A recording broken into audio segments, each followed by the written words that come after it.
Casualty is alert. Have you guys been to this lane before? Yes, sir. Okay. I'm teaching them because I haven't any. You're more than welcome to watch, or you can grade with Sergeant Deal.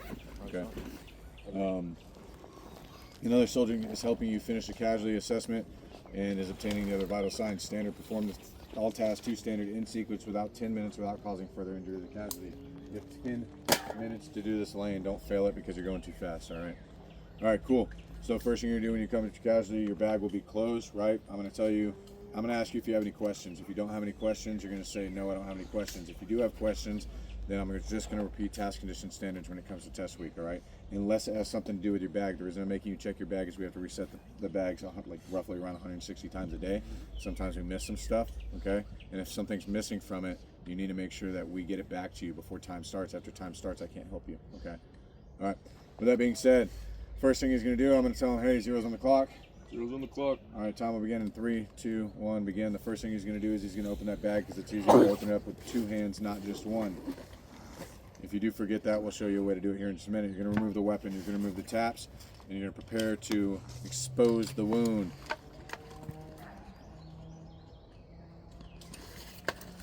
As soon as you expose that wound, if you see it, you seal it.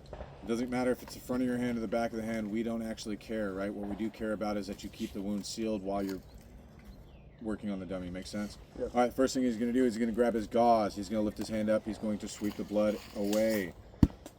He's then going to replace his hand, recreating the temporary seal. He's going to grab his improvised chest seal, which is this. They're all going to look like that, okay? We're not going to pull them out of the packaging. That's why it's an improvised seal, because you can use anything like an MRE bag. As long as it's airtight and you can make it airtight with tape, it's an improvised seal. He's going to state, exhale. And then he's going to place the temporary chest, or the improvised chest seal down. You have to state exhale or waiting for exhale or something along that lines, okay? He's then going to grab his tape. Today and today only. Next week you guys will tape. The week after you will tape. You're going to tape all 4 sides, making sure that the sides are overlapping and you're covering, creating a tight seal or hermetic seal. For today, you can put that back in the bag. He's then going to lift both arms up. And he's going, we don't care if you roll the body away or towards you. We highly recommend rolling it onto you so you can rest up against your lap and you can actually get the work done on the back. If you roll him away from you and you put your knee into the injury and you cause further harm, you're going to be a no-go, okay? All right, he's going to roll that casually towards him, let him roll onto his back. He's then going to create a temporary seal. Once he creates a temporary seal, he's going to grab his gauze. And then he's going to wipe the blood, dirt, and debris away. I know you're out of practice, it's okay. Once he wipes the blood, debris away, he's going to grab his... chest seal? Yeah, it's fucking chest seal. He's going to place it on, ensuring not to place it over exhale. The shirt. Oh, yes, he's going to say exhale. Sorry. So when you have the wound, before you place it on, you're telling him to exhale. The reason you're telling him to exhale is because it's hard to fucking seal a balloon when it's got air in it, right? So once he says exhale, he's then going to tape all 4 sides, ensuring not to get the blouse underneath the bandage. If you get the bandage underneath, or the blouse underneath the bandage, you're going to be a no-go because it's not a hermetic seal. Make sense? All right, cool. Once that's done, you can gently roll him down to the other side or back to the front. He is then going to state 3 out of 5 things. We don't actually care which 3 you pick, but we're going to give you a good reference for it. That reference is hands. So hand. Say it. Abdomen is mildly distended. Abdomen is mildly distended and the casualty has difficulty breathing. We're going to prompt you at that point. That means once you hear our prompt, you're good to move on to the next sign and symptom. If you don't hear a prompt, it's not the right sign or symptom, okay? So, hand on his abdomen, stating that he's got something wrong with his stomach. If you can't say abdomen or distended, that's okay. Say his belly looks weird or it hurts. I don't care. As long as it's something along that line. He's then going to state his skin is blue. He's got blue skin, so here we go. Hand, blue, right? That's a little mnemonic device. He's got mild cyanosis. He's going to place his hands on his chest. He's going to go down and look for the, what? Uneven rise and fall of the chest. One side of the chest does not rise with the other. So our reference was hand, blue, hands. Make sense? Yes. All right, cool. Moving on from that, we've identified that he's got tension pneumothorax and we need to give him a needle D. On the body and on the body itself, we're not going to put the needle into the body. We're going to just state out that we're looking for the 4th intercostal space. So go ahead and do that real quick.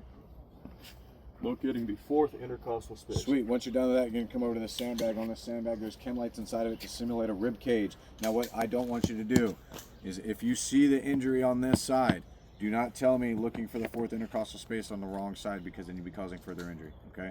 We're not going to put a hole in the only lung that's working, all right?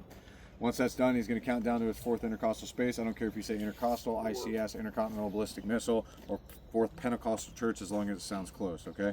He's going to input it down in a 90-degree angle all the way down to the catheter hub, which is that orange part. If you have white part showing and it's not all the way down to the catheter hub, then you'd be a no-go. We didn't wipe.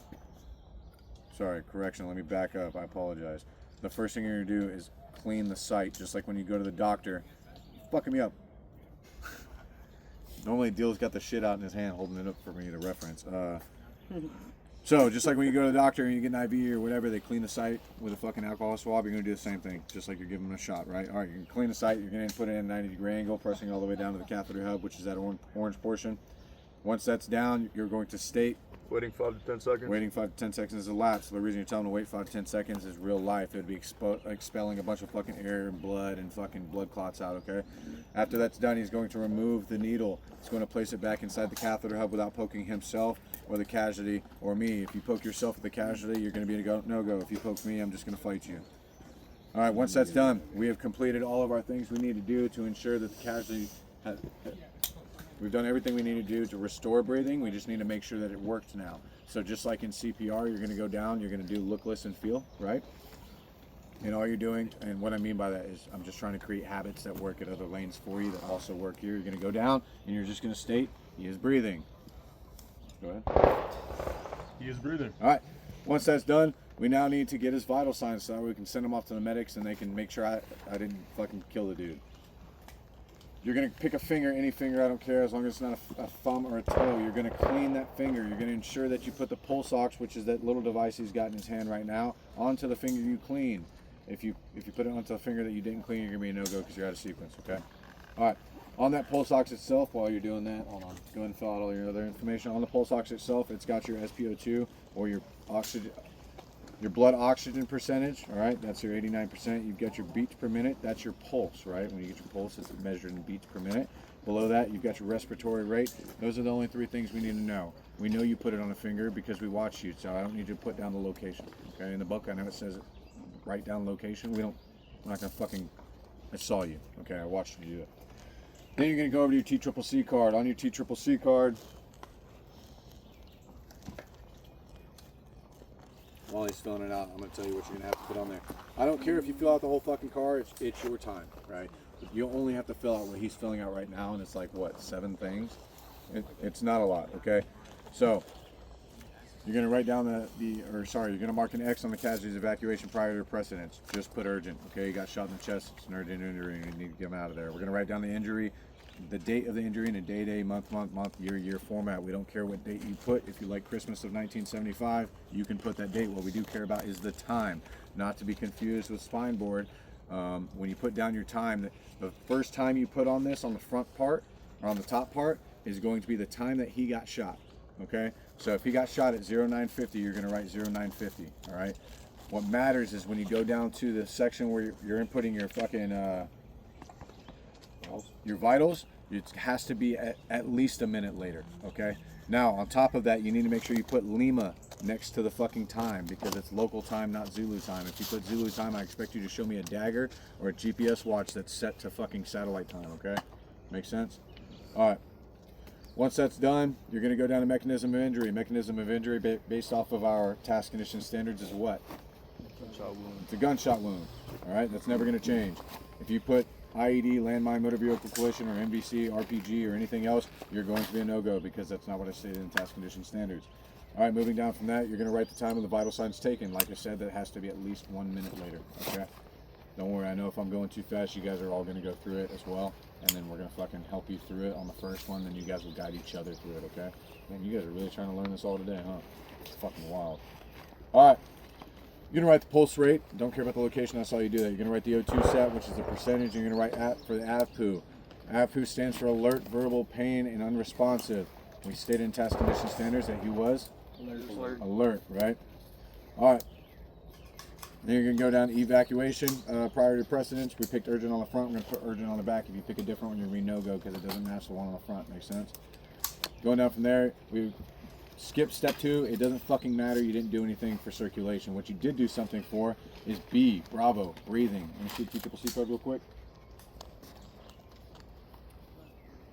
So if you look, Sorry, wrong side. If you look, there's an Alpha, there's a Bravo, and there's a Charlie. Bravo means breathing. Okay. What we do? We did a needle D and we did a chest seal, but you need to make sure that you write down either improv or improvise because we're not using a high V seal or a fucking vented chest seal or any type of manufacturer seal. We're using one that we made. Okay, so we have to write down improvise. After that, you're gonna skip all the other shit in the middle. It doesn't matter to us. It's not part of the standard. If you decide to write something there, I don't care. I'm not gonna look at it. I'm just gonna make sure that you wrote down a name, first and last, and any 4 fucking numbers that you want. Okay, I don't know how smart tankers are, but don't put a fucking letter where the numbers go. All right. That's it. Once you're done with that, you're gonna hand me your card. If I hand you your card back until you have time,